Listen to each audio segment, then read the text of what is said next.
ओम शांति। 30 जनवरी के अव्यक्त महावाक्यों का सार, सारे ज्ञान का सार समृद्धि।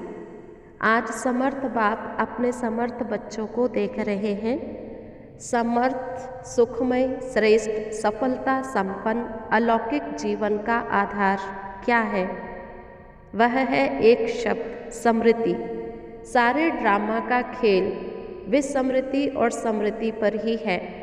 बाप दादा ने हमारा परिवर्तन किया तो किस आधार पर किया? केवल हमें समृद्धि दिलाई।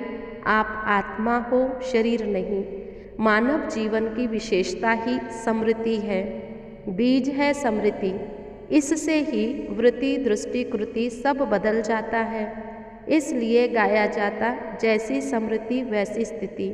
बाबा ने फाउंडेशन समृद्धि को बदला। जब फाउंडेशन श्रेष्ठ हुआ तो स्थिति भी श्रेष्ठ हो गई, पूरी जीवन ही श्रेष्ठ हो गई। मैं आत्मा हूँ, शरीर नहीं। यह समृद्धि आते ही मास्टर सर्वशक्तिवान बन गए, समर्थ बन गए। इस समृद्धि से संसार बदल दिया। यह ईश्वरीय परिवार कितना प्यारा है। भले सेवा अर्थ संसारी आत्माओं के साथ रहना है, पर फिर भी सदा अलौकिक परिवार में मन से रहते हैं। कोई भी परिस्थिति आ जाए तो समृद्धि स्वरूप आत्मा उसे खेल समझती है, घबराती नहीं है, साइड सीन समझती है। परिस्थितियाँ कहो, विघ्न कहो, प्रॉब्लम कहो, ये सब साइड सीन है। इसके लिए नथिंग न्यू की समृद्धि है। फाउंडेशन तो समृद्धि ही है। फिर हमारे ज्ञान के 4 सब्जेक्ट हैं, ज्ञान, योग, धारणा, सेवा। सबसे पहला सब्जेक्ट है याद का। याद का आधार भी क्या रहा? समृद्धि रही।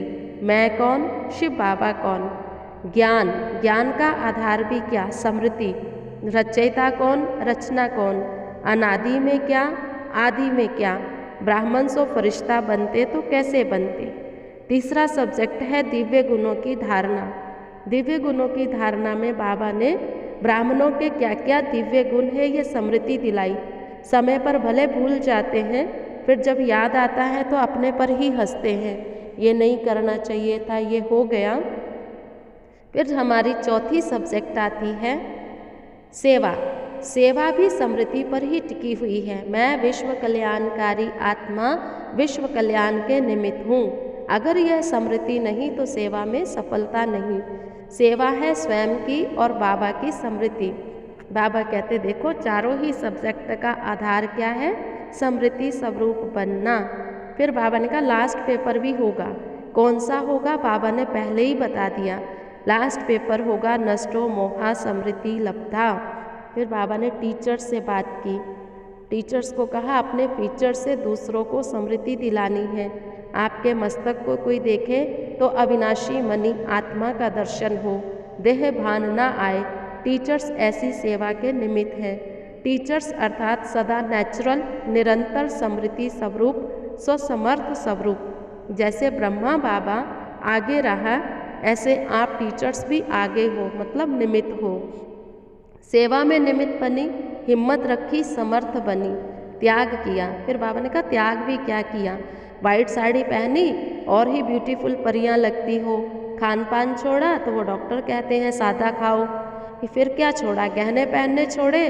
बाबा ने कहा गहने पहनेंगे तो पीछे चोर लगते हैं। तो जो भी किया समझदारी का काम किया, त्याग किया ना, तो उसका पदम गुना भाग्य बन गया। बेहद के कार्य में बेहद की बाप की सेवा में है तो बेहद का परिवार याद रहता है। हिम्मत का कार्य है। हिम्मत का कार्य अचल और श्रेष्ठ बनाता है।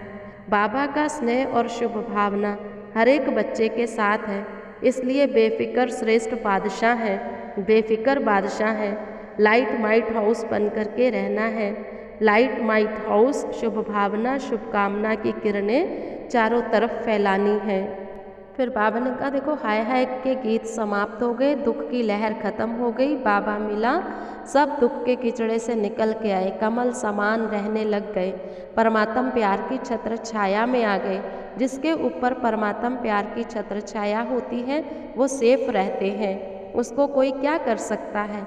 इसलिए फकुर में रहो, हम परमात्म प्यार की छत्र छाया में रहने वाले हैं। अभिमान नहीं है, लेकिन रूहानी फ़कुर है, बॉडी कॉन्शियसनेस नहीं, आत्म अभिमानी स्थिति, रूहानी फ़कुर है।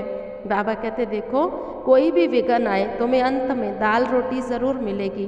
बाबा ने दाल रोटी तो देनी है, रोज़ 36 प्रकार के भोजन तो नहीं देंगे, दाल रोटी तो ज़रूर मिलेगी, निश्चय है, हमको इसको कोई टाल नहीं सकता है। फिर बाबा ने कहा ऐसा ऐसा समय भी आएगा जो ज़मीन पे भी सोना पड़ेगा, डनलप के गद्दे तो नहीं मिलेंगे, लेकिन तुम बेफिक्र बादशाह हो। बाबा कहते ये बेफिक्री ताज बहुत अच्छा है, दूसरा ताज तो कभी गिर भी जाता है, कुर्सी छिन भी जाती है, लेकिन ये बेफिक्री ताज सदा मस्तक पर श्रेष्ठ भाग्य की लकीर, इसको देखते रहो। यह ईश्वरीय भाग्य है। जब बाप और आत्मा अविनाशी है तो आपकी प्राप्तियां भी अविनाशी हैं। मोस्ट इम्पॉर्टेंट बात, ब्राह्मण जीवन खुशी की है, खुशी से खाना, खुशी से रहना, खुशी से बोलना, खुशी से काम करना। उठते ही आंख खुली, खुशी का अनुभव हुआ, रात को आंख बंद हुई, खुशी से आरामी हो गए, यही है ब्राह्मण जीवन। फिर बाप दादा ने किसी परिवार से मुलाकात की और कहा बहुतों की दुआएं ली हैं, दुआएं बहुत अच्छी चीज़ है, समय पर गुप्त रूप में यह मदद करती है, तो सबको दुआएं लेने का कार्य करते रहना है। वरदान, पुरुषार्थ की यथार्थ विधि द्वारा सदा आगे बढ़ने वाले सर्व सिद्धि स्वरूप भव। पुरुषार्थ की यथार्थ विधि है अनेक मेरे को परिवर्तन कर एक मेरा बाबा, इस स्मृति में रहना।